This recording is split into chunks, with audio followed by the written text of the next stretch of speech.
사람이 행복이라는 게 어디 있겠습니까? 소유 있다가 곧 없어질 겁니다. 명예, 그 명예 때문에 사람이 울고 웃는 일이 반복되고 그것도 또 초계처럼 없어집니다. 건강도 마찬가지죠. 이렇게 아름다운 찬송, 여러분들 찬송 부르는 우리 성가대원들, 여러분들이 정말 행복한 존재인 줄 아시기 바랍니다. 여러분, 이런 노래 어떻게 누가 입에 달아줍니까? 일부 예배 때에 여성 트리오, 정말 아름답고 또 좋은 찬송, 일부 예배 때 일찍 나와서 세 분이 들려주시는 거 축복이고, 2부 때도 시편 119편 찬양을 불렀는데 보지도 않고 그냥 그 시편 119편 가사를 다 하길래 제가 그거 보고 진짜 복 있는 사람들이다 그랬어요. 그 외우기도 힘든데 그걸 노래로 다 불러대니까. 근데 3부 예배 이 아름다운 거룩한 하나님의 나라를 찬송하고 또 우리의 마음을 주님께 돌리는 이러한 노래, 참 삶의 진정한 보화는 물질도 아니더라고요. 저도 꽤 부자들을 좀 알기도 하고 많이 배운 사람들도 알기도 하고, 그런데 세월 지나면 다 물거품이에요. 설교하기 전에 이런 말씀 드렸으면 죄송합니다만, 제가 대학원 다닐 때 그렇게 몸을 보하는, 저만 보면 이렇게 딴지를 걸고 신앙에 대해서 이렇게 뭐라 그러고, 그래서 석학이에요, 석학. 그 사람은 다른 거 안 먹어요. 꼭 집에서 싸운 것만. 그때 그 사모님이 도시락 가지고 보온병에다가 세상에 한의도 아는, 철학을 알고 종교를 아는, 그래서 예수 믿으라고 그렇게 말했는데도 오히려 제 신앙을 흔들어 놓으려고 계속 그랬어요. 늘 기도하고 유학 갔다가 와서 제일 먼저 그 사람을 찾았습니다. 엔스대학교 대학원에서 유명한 사람이에요. 다 멀쩡히 살아있는데 그분만 세상 떠났대요. 그거 보고 제가 세상에 그렇게 몸을 위하더니, 잠깐 살다 가는 겁니다.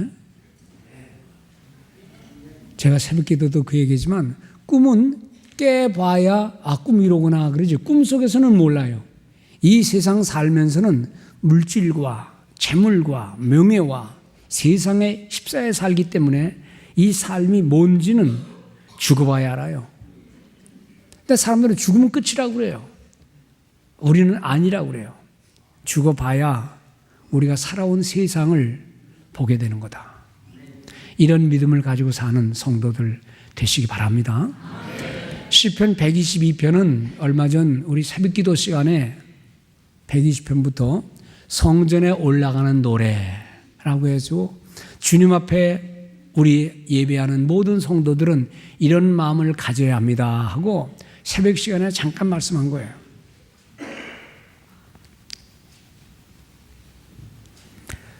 갈 곳이 많은 세상, 할 것도 많은 세상, 가지고 싶은 것도 많은 세상, 그 사람들은 돈 싸들고 안 가본 곳은 다 가보려고 그래요. 한 번 가본 곳은 재미없다고 그래요.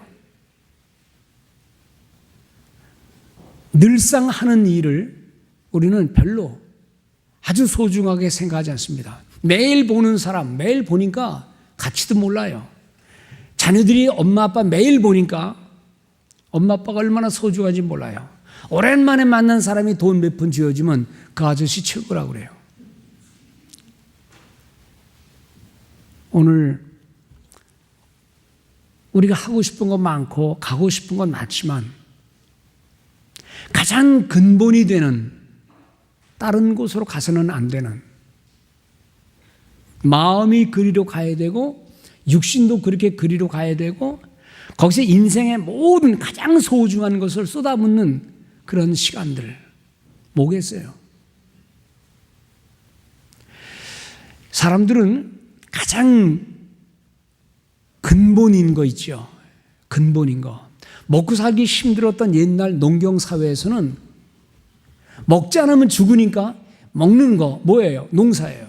그래서 먼 옛날 우리 조상들은 농자, 천하지, 대본 그랬어요. 농사가 근본이다. 물론 지금도 아무도 먹지 않고 사는 사람 없기 때문에 먹는 게 근본이에요. 우리가 농사는 안 짓지만은 이거 제일 중요하다는 걸 알고, 비록 우리가 농토는 없고 농사는 안 짓지만 먹는 것이 얼마나 소중한지. 근데 요즘 사람들 먹는 거, 한 끼 먹은 거, 내일 먹을 거 있다는 거 별로 중요하지 않게 생각해요. 특히 우리 자녀들, 뭐 셀폰만 있으면 다 끝나는 세상인 줄 알아요. 컴퓨터 앞에만 앉으면 그냥 마음이 놓이는 것 같고. 근본. 사람이 아무리 많은 걸 배우고 높이 올라갔어도 사랑이라는 근본, 그리고 자녀들은 부모에게 효도를 해야 된다는 근본. 신자든 불신자든 막론하고 부모를, 그 부모가 나에게 뭘 해줬든 내 존재의 기반이요, 내 존재의 시작인 부모에 대한 효를 신자든 불신자든 그걸 가리켜서 만학의 본 그래요. 본, 근본이라는 겁니다.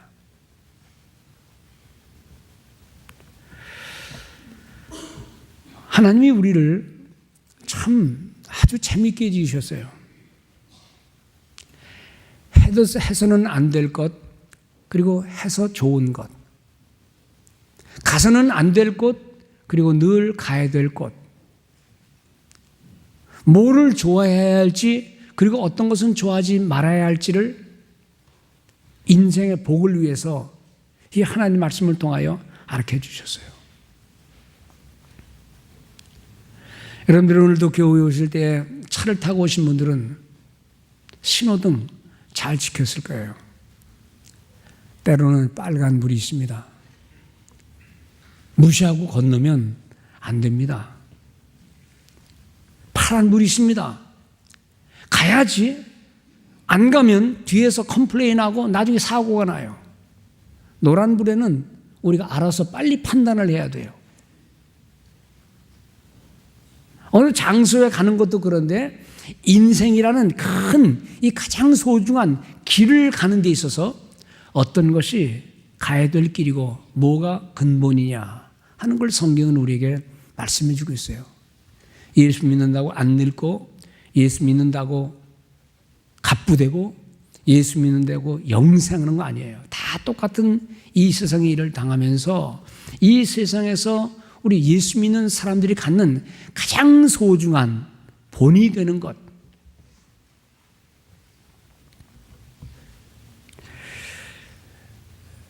자녀들이 엄마 아빠가 하는 걸 보니까 바빠요.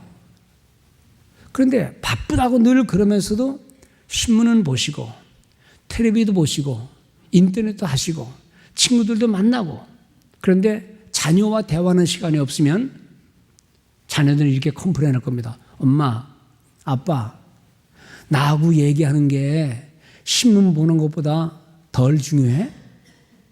엄마, 아빠, 친구들 다 만나러 다니고 뭐 일 다 보는데 나하고 얘기하는 것은 그만 못해? 라고 얘기할 거예요. 거꾸로 애들이 바쁘다고, 공부에 바쁘다고 늘 그러다가 놀 건 다 노는데, 잠잘 거 다 자는데 뭐 얘기만 하면 나 바빠요 라고 말하면 엄마 아빠가 그런 불평할 겁니다. 얘야, 네 친구들하고 얘기하는 건 그렇게 시간을 다 보내는데 나하고 10분도 못 얘기하니? 너 이번에 놀러 갔다가 벌써 3시간이 또 오는 건데 나랑 30분 좀 얘기 못 하겠니?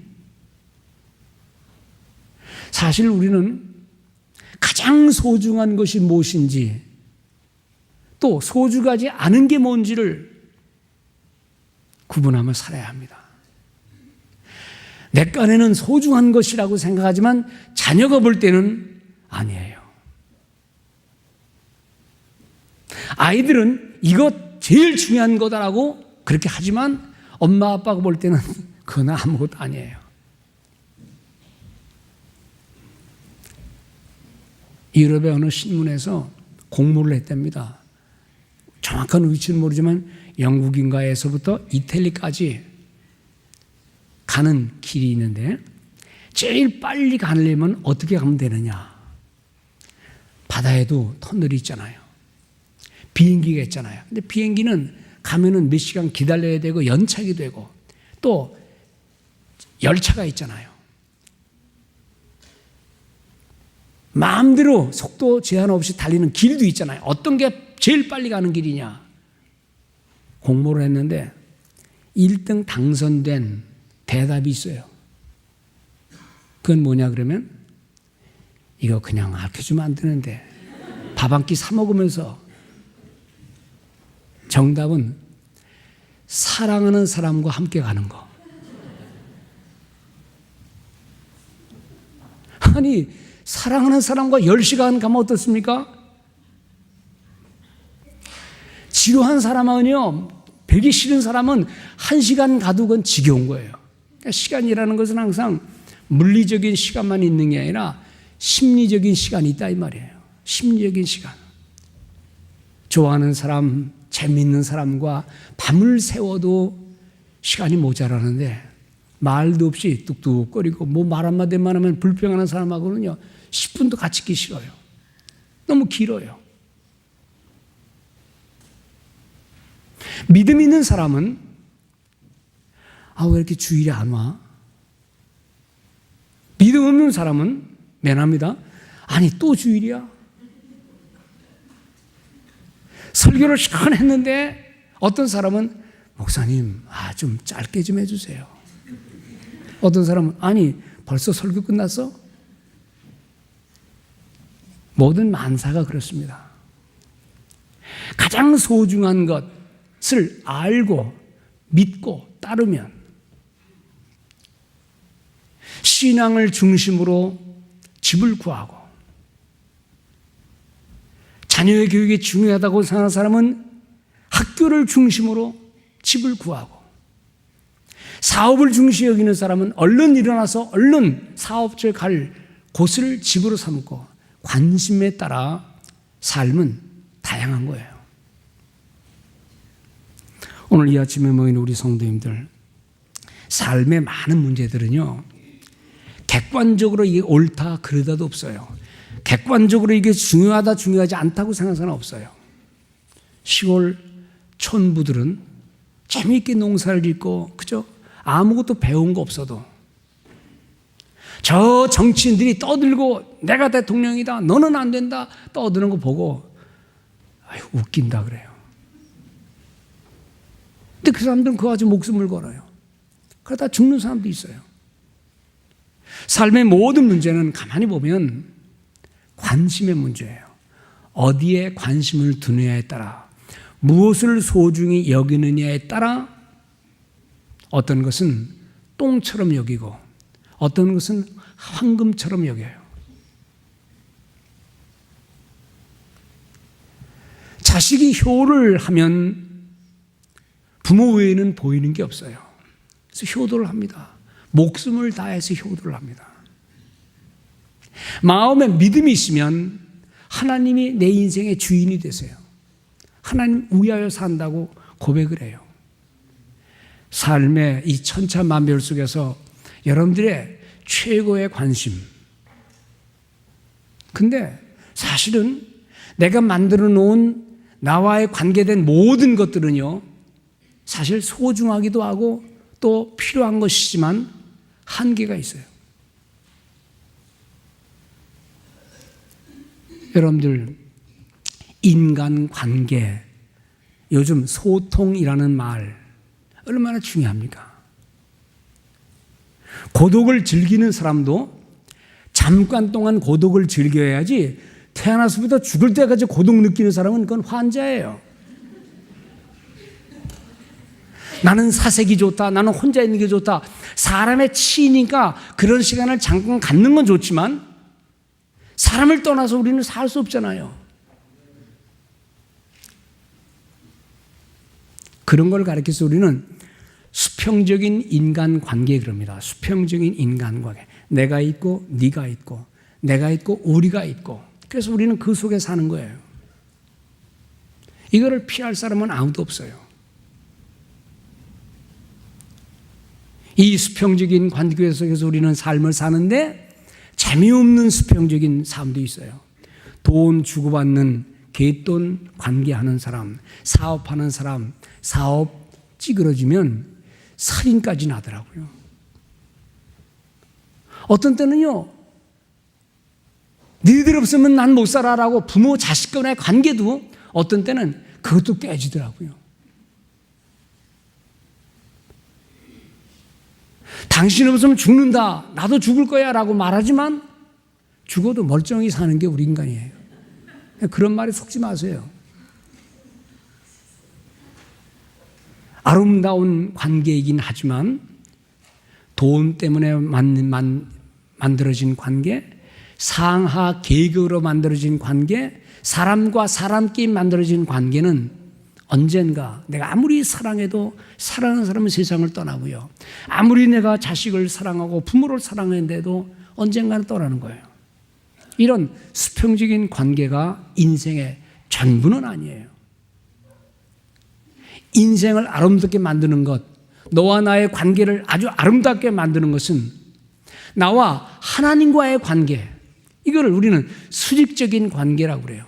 이 수직적인 관계가 기반이 된 수평적인 관계는 아름답습니다.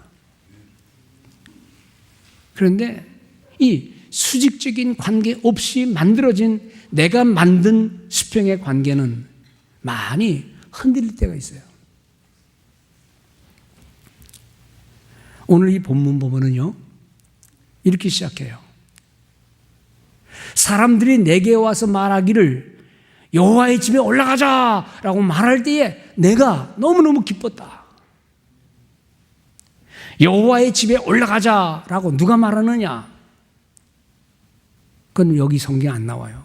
그런데 이 글을 쓰는 사람은 다윗이에요.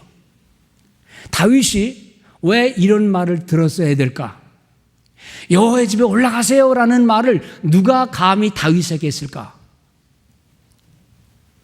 다윗도 사람이거든요. 다윗의 일생을 보세요. 얼마나 초라했습니까? 얼마나 아무것도 아닌 존재였습니까? 얼마나 쫓겨다녔습니까? 임금이 된 이후에도 자식이 배반해서 왕궁을 빈 맨발로 도망가고 눈물 흘리면서 사람들에게 손가락질 받던 그런 때도 있었어요. 그런데 그런 다윗에게 여호와의 집에 올라갑시다 라고 말하는 그 말을 다윗이 들은 거예요. 그럴 때에 다윗이 너무너무 고맙고 감사했다. 이 세상에 발붙이고 사는 사람, 먹어야 되는 우리 모든 인생들은요, 아무리 다윗이 임금이었지만 영적으로 게을릴 수도 있고요, 다윗이 소년이었기 때문에 아무 힘이 없으니까 도망다녀야 됐고, 사울이라는 그 악한 임금이 있었기 때문에 매일 쫓겨다니면서 그야말로 천의 얼굴을 가지면서 살았어요. 부귀영화를 누릴 때 있었어요. 어쩌면 부귀영화를 누릴 때에 영적으로 게을러서 그냥 가만히 퍼져 있었을지도 몰라요. 싸움의 장군이었기 때문에 너무 일이 바빠서 오늘도 전쟁에 나간다라고 말할 때에 각하, 장군님 하나님 앞에 가야 됩니다 라고 말을 하는 소리를 들었을지도 몰라요. 왜 다윗이 이런 말을 들었을까? 상상해 보세요. 아무리 훌륭한 우리 장로님들도 영적으로 다운될 때가 있고요, 기도 대장들도 때로는 모든 걸 포기하고 싶을 때 있고요, 남들이 볼 때는 훌륭한 신자다라고 말할지 모르지만 그 속에는 또 모든 거 쉬고 싶은 마음도 있을 수 있어요. 그게 사람이에요. 그럴 때에 누군가가 각하, 전하, 장군님, 예, 다윗아, 여호와께 올라가자. 여호와께 아뢰자라고 말을 들었을 때에 그때에 자기 마음에 새로운 생각이 들어서 기뻐했다라는 말이에요. 집에 있으면 가정들이 다양하지요. 뭐 어떤 남자가 주일날 이렇게 보니까 골프를 하거든요. 골프 광인데 오늘 이 LPG의 마지막 파이널 투어예요. 열심히 보고 있는데 아내가 보고 있다. 여보, 오늘 주일이야. 정신 있어요? 그럴 때 남편이 대응하는 몇 가지 방법이 있겠죠. 첫째는 가만히 있어. 조금 있다가 가만히 있어. 금방 끝나. 그럼 이제 예배 끝나는 거예요. 또는 안 되겠다. 오늘은 안 되겠어. 당신 혼자가 이거 내가 꼭 봐야 돼. 그런 사람도 있을 거예요. 아니면 벌써 그렇게 됐어? 얼른 성의적 탁 끄고 성의적 들고 나올 수 있고, 또 부인도 가만히 보니까 남편이 너무너무 PGA 게임에 몰두하고 있거든요. 그러니까 가만히 있다가 여보 나 갔다 올게 잘 보고 있어. 그런 사람도 있을 수 있어요. 착하다 그럴까요?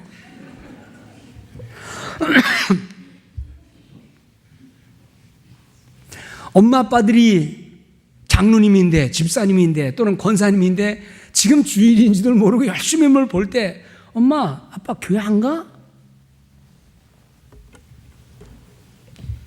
어떤 일이 생겼을 때에 너무 낙심에 빠져서 입을 뒤집어 쓰고 오늘은 일어나기 싫어 그렇게 하고 있을 때에 부인이 여보 정신 차려.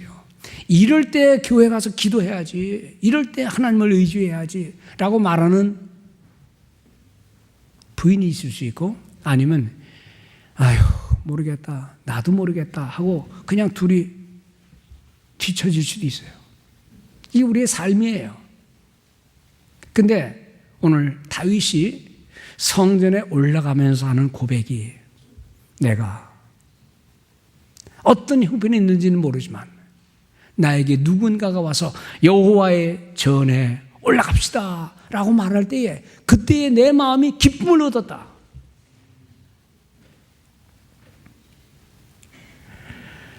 우리는 때로 다윗과 같은 심정일 수도 있겠고, 때로는 다윗에게 이런 말을 하는 사람의 심정일 때가 있을 거예요. 이 통계를 믿어야 될지 안 믿어야 될지 모르겠는데요, 어떤 통계가 이런 통계가 나왔어요. 예수 안 믿는 사람들에게 설문조사한 거예요. 예수 안 믿는 사람은 누구냐 그러면 예수 믿는 친구를 둔 불신자예요. 이해가 됩니까? 예수를 믿는 친구를 둔 예수 안 믿는 사람들에게 설문을 조사해요. 설문을. 뭐라고 질문하는 거니? 첫 번째는 당신은 교회에 다니는 당신의 친구로부터 교회에 나가자라는 말을 진지하게 들은 적이 있습니까? 그러니까요 7, 80%가 난 그런 말 별로 들은 기억이 없다.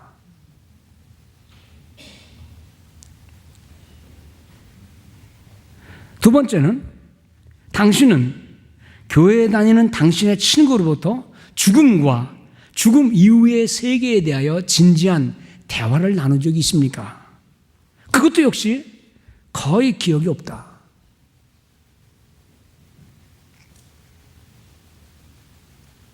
또 당신은 교회에 다니는 당신의 친구에게 인생의 진지한 문제, 당신의 삶의 이러한 굴곡 앞에서 신앙의 문제를 진지하게 들은 기억이 있습니까? 그렇게 별로 심각한 대화를 나눈 적이 없다. 이게 통계입니다. 저는 이 통계 보고 이게 맞는 거야? 근데 조사한 사람들이니까요, 뭐 거짓말 일부러 할 필요 없잖아요.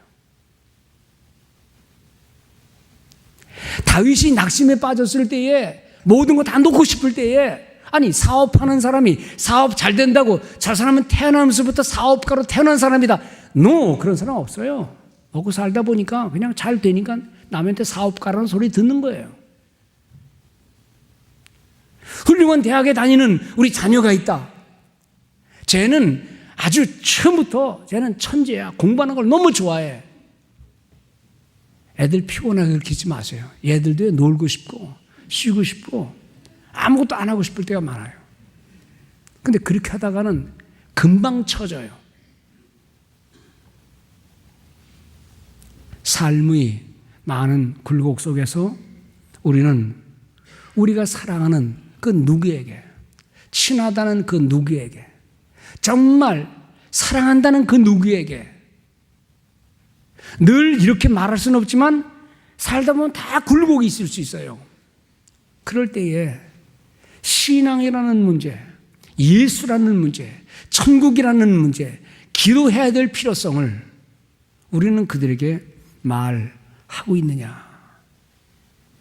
얼뜻 시편 122편을 읽으면서 다윗이 누군데 감히 다윗에게 여호와의 전에 올라가야지 라는 말을 누가 했을까? 어떤 상황에서 다윗은 이런 말을 들어야만 했을까? 그 다윗은 다른 사람이 아니라 바로 우리 자신들이라는 생각을 하게 되는 거예요. 오늘 우리의 삶이 조만간 끝난다라는 생각을 안 할 사람은 아무도 없어요. 다 있어요. 그런데 잊어버려요. 이솝 우화에 나오는 그 재미있는 애들 듣는 얘기 아닙니까? 시큼한 포도 그걸 들어가려고 먹으려고 하더니 다 철조망이 있어 들어갈 수가 없어요. 담이 쌓여있어. 근데 가만히 보니까 조그만 구멍이 있어요. 비집고 들어가려는데 들어갈 수가 없어요. 그래서 쫄쫄 굶으면서 3일 만에 몸을 조그맣게 해가지고 들어갔어요. 됐다 하고 시큰 다 먹었어요. 먹고 또 먹고 배 터지게 먹고 나오려고 그러니까 이게 또 못 나오네. 다시 또 3일 곱하기 3일 곱해서 삐쩍 마르게 한 다음에 나오면서 하는 말 뭐 들어갈 때나 나올 때나 똑같다. 그럼 삶이 그런 거 아닙니까? 남이 뭐라고 말해주는 거 들을 때만 좋은 거지요. 들었으면 그도 남이고 나도 실제는 그런 사람 아니에요. 사장님, 박사님, 선생님, 회장님, 그건 인간과 인간의 수평적인 관계 속에서만 그런 말을 듣는 거지. 하나님과 내 앞에서는요, 그런 소리 적용할 수가 없는 거예요. 하나님과 나와의 누구도 간섭할 수 없는 하나님 앞에 예배하는 것이 왜 중요하냐? 인생의 근본을 다루기 때문이에요. 누구도 그런 말을 할 수 없는 그런 말을 우리는 하나님 말씀 앞에 듣고 누구도 나에게 회개하라는 말을 할 수 없는 그 높은 위치에서 하나님은 그에게 그렇게 말씀하시고 아무도 내 속사정을 몰라서 나를 위로해 줄 자가 없는데 하나님 말씀을 듣다 보니 성령께서 내게 주시는 위로의 말씀이 있고 이것이 예배의 근본입니다. 이렇게 큰 교회에서만 아니라 조그만 교회에서도 파이프 오르겐이 있는 교회뿐 아니라 아무것도 없는 교회에서도 훌륭한 성가대가 있는 자리에서만 아니라 아무도 없는 혼자 예배를 드린다 할지라도 그런 곳에서 하나님과 나의 관계를 이루는 거예요. 성공할 때나 실패할 때나 내가 잘 될 때나 안 될 때나 세상 사람들이 나를 다 버리고 떠났다 할지라도 하나님을 믿는 그 하나님과 나와의 관계 속에서 나를 새롭게 이해하고 나를 새롭게 세워주는 그런 모습 속에서 신앙은 그 가치를 드러낸다는 것입니다. 시편 73편에 보면은요 아주 소중한 말씀이 있어요. 그 시편 기자의 고백이 이렇게 됩니다. 내 마음이 산란하며 내 양심이 찔렸나이다. 내 육체와 마음은 쇠약합니다. 그런데 하나님은 내 마음의 반석이시요 내 영원한 분기시라. 그러면서 고백하는 말이 하나님께 가까이 함이 내게 복이라. 마음이 산란하고 양심이 찔리고 온갖 육체의 고달픈 일들이 많은데 그래서 어떤 것도 의지할 수 없었던 상황 속에서 하나님이 내 마음의 반석이십니다라는 고백을 하면서 뭐라고 말하는 거니? 하나님을 가까이 함이 내게 복이라. 여러분들, 하나님을 가까이 함에 아무런 방해를 받지 않는 오늘 이 사회, 오늘 이 시간, 우리의 주변 상황, 얼마나 고마운 줄 압니까? 어제가 9월 24일이에요. 2006년 9월 24일 이 효신교회에서 어떤 일이 있었는 줄 아시잖아요. 교회가 산산조각이 폭파가 돼서 아무것도 안 남는 거예요. 저 십자가 하나 외에는 남은 게 없었어요. 사람들은 다 떠나고 저주받은 교회라 그랬기도 했고, 그런 가운데서도 시원하게 또 어떤 사람은 주여 우리를 불쌍히 여기소서 하고 또 모여들었어요. 똑같은 현상 앞에 어떤 사람은 교회 등록을 하고 어떤 사람은 장로직인데도 떠나버리고, 어쨌든 그런 일을 통하여 하나님의 교회에 이런 말을 해서 될지 모르겠지만 옥석이 가려지게 되고 참 신자와 또 이렇게 이상한 사람이 변화되게 되고, 이런 모습에서 오늘 세워진 하나님의 교회가 얼마나 소중한지 마음 놓고 우리가 예배를 드릴 수 있고 하나님 앞에 충성할 수 있고, 할 일이 내게 생겼구나 하는 사명감 가지고 열심히 하는 사람과 이거 아닌 것 같아 하고 떠나가는 사람과 달면 삼키고 쓰면 내뱉는 세상에서 교회를 지키고 하나님의 전의 소중함을 알고 상황은 어떻든지 간에 이런 교회를 우리가 뜨겁게 사랑하면서 이렇게 예배할 수 있는 이 교회를 주신 하나님, 얼마나 고마운 겁니까? 우리 자녀들이 마음껏 배울 수 있고 우리가 마음껏 예배할 수 있고, 하나님을 가까이 함이 내게 복이라는 이 고백과 마찬가지로 나는 때로 넘어지고 힘들어서 지치고 때로는 속이 상하고 이번에는 아니다라고 생각할 그런 순간순간에도 누군가 말해서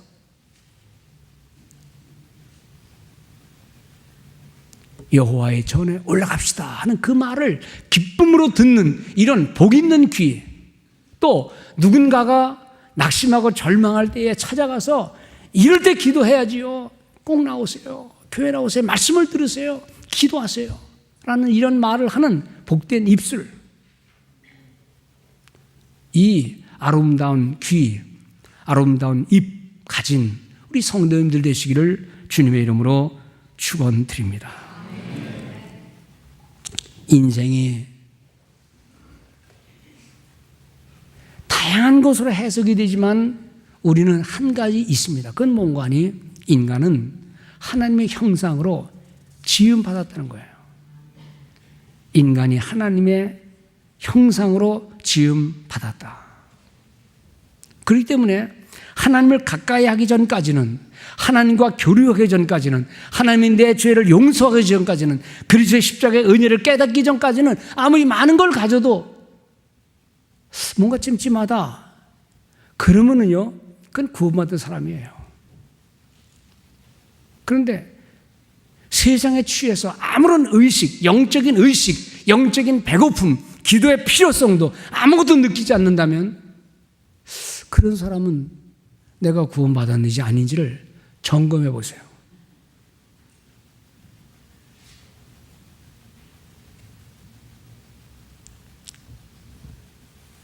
하나님이 명령하시니 순종합니다. 하나님이 하라 하시니 합니다 라고 말하는 것과 내가 생각할 때 저건 아니다 라고 생각해서 배반하고 뛰쳐나가고 하는 그런 일들 앞에서 우리는 마음이 속상할 때 있지만은요, 그것도 감사하세요. 하나님이 우리에게 주신 마음이 뭔지를 깨닫게 되는 소중한 시간이니까요. 성경에 보면은요, 이사야서 1장에 이랬어요. 하늘이여 들으라, 땅이여 들으라. 세상에 이런 일이 다 있느냐. 소도 자기 임자를 알고 나귀도 밥 먹여주는 주인의 구유를 알건만은 이 백성은 나를 인정하지 않는다. 나를 생각지도 않는다. 예배하지도 않는다. 얼마나 기분 나쁜 겁니까? 소나 나귀의 인생을 비유했잖아요. 나귀보다도 못하고 소만도 못하다. 그런 뜻이에요, 이게. 눈에 보이는 것만 따라 살고 영원한 하나님의 진리에 대해서는 눈 감고 살아가는, 영적인 것에 대해서는 아무 관계없이 그냥 물질만 위해 사는 이런 모습을 가리켜서 선지자 이사야는 소, 나귀를 빗대어서 우리를 교훈하는 거예요. 개를 좋아하는 어떤 사람이 개를 끌고 산책하는데요. 그 공원에서 누가 싸우고 있어요. 둘이 막 싸우는데 가만히 들어보니까 싸움하는 소리가 기가 막힌 거예요. 이해할지 묻는 말이에요. 무슨 말인 거 아니? 둘이 서로 싸우다가 삿대질하면서 개를 언급합니다. 그러면서 개 말고 똑 이러는 거예요. 이 만도 못한 놈아, 이 같은 놈아. 그러니까 개 주인이 들어보니까 기가 막히거든요. 이 자식들이 무슨 말해? 이 개가 얼마나 충성스러운데, 이 개는 한 번도 변한 게 없는데, 아니 이 개를 알지도 못하면서 개 욕하네? 그래서 야 이놈들아, 싸울 때 개 말하지 마라. 이 개가 얼마나 충성스러운 줄 알아? 한 번도 배반한 적 없는데 니들은 뭐야? 개 말도 끊이지 마 이놈들아. 그러더래요. 여러분들 뭔가 좀 찡하는 게 없어요? 개를 가지고 비교하지 마세요. 개 좋아하는 사람들을 들으면은요, 벼락 맞을 일이요. 얼마나 충성스러운데, 얼마나 변하지 않는데요. 우리 집 뒤에 무시무시한 개 있어요. 이놈이 지금 변해가지고 완전히 이상한 개가 됐어요. 내가 어디 갔다 와서 혹시 우리 이정일 사님이 잘해주시지만 혹시 굶었을지라도요, 고기 덩어리를 불상에 서서 얻어가지고 뼈다귀 가져와서 줘도요, 내가 있는 한은 안 먹습니다. 그리고 제 뒤에서만 계속 나를 따라다니고 몸을 비벼요. 제가 먹어 그래도요, 제 밑에서 그냥 발만, 배고플 텐데 제가 문을 열고 집에 들어가도 저를 계속 쳐다보고 있어요. 그러다가 문 딱 닫히고 내가 뭐 하나 보고 2층에 올라서 가만히 내다보면 그때서 뼈다귀를 물어요.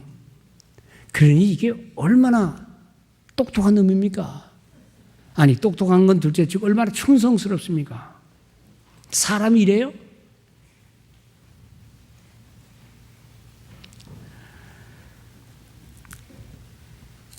예수 믿는 사람들이 예수를 잘 믿기 때문에, 신자기 때문에, 목사요, 장로요, 직분자기 때문에 그 사람은 한 번도 예배에 안 빠진다. 새벽기도에 매일 나온다. 매일 성경 본다. 그런 거 아니에요. 그런데 주일 한 번 빠지면 괜히 마음이 죄스럽고, 오늘도 성경 안 읽고 그냥 잠자리 들면 하나님, 죄송스럽잖아. 그런 마음을 가지면서 잠자리 들면 그건 훌륭한 신자예요. 하나님 앞에 드려야 되는데 이거 내가 없어서 어떻게 하나, 마음만 써도 하나님 그걸 받으세요. 오늘 참된 예배, 하나님의 전에 올라가는 성도의 바른 자세는 뭘 내가 잘한다는 것보다도 못했을 때에 오는 마음의 부담, 하나님 앞에 죄송스러움, 그리고 눈물을 흘려 기도하면서 하나님 내 죄를 용서해 주세요. 하나님 내가 소명 있는 삶을 살게 주옵소서. 이런 믿음을 가지고 불신앙의 길로 갈 때 뭔가 찜찜하지만 그래도 하나님을 향해 기도하는, 여호와를 가까이 하는 참된 성도의 모습, 우리 주님은 그것을 기뻐하실 줄로 믿습니다. 내가 연약할 때에 누군가가 나에게 하나님께로 가세요. 기도합시다. 내가 기도해 드릴게요. 또는 어떤 사람이 연약에 빠졌을 때에 그에게 찾아가서 위로하고 하나님께로 가자. 이럴 때 기도해야 된다 라고 말하는 그런 복된 마음, 그 마음을 가지고 살아가는 우리 모든 성도들 되시기를 바랍니다. 다윗도 장군이요 임금이었지만 어떤 상황을 당했던 것 같아요. 그러나 누군가가 와서 여호와의 전으로 가야 됩니다 라고 말할 때 그 말을 듣고 기뻐했던 것처럼 우리 모두가 서로 그 말을 듣고 또는 그 말을 전하고 하나님을 잊지 않는 하나님 중심의 삶을 살아가는 이 복된 삶, 참된 예배, 죄의 용서, 받은 소명 확인하면서 삶의 다양한 모습 속에서도 하나님이 나를 사랑하시는, 그래서 누군가를 주님 앞으로 인도하는, 그리고 나 자신도 인도하는, 오늘 우리가 부를 찬송이 주 날개 밑, 우리가 편안히 잡시다. 주 날개 밑 누가 우리를 해할 자 있으랴. 주님을 예배하는 자에게 주시는 축복의 노래인 줄로 믿습니다. 하나님께 이 찬송을 부르면서 하나님, 내가 주님을 늘 사모하고 가까이 하고 여호와께 가까이 가는 것이 내 삶의 가장 소중한 본분입니다 고백하면서 아름다운 찬송을 고백으로 나타나는 성도들 되시기 바랍니다.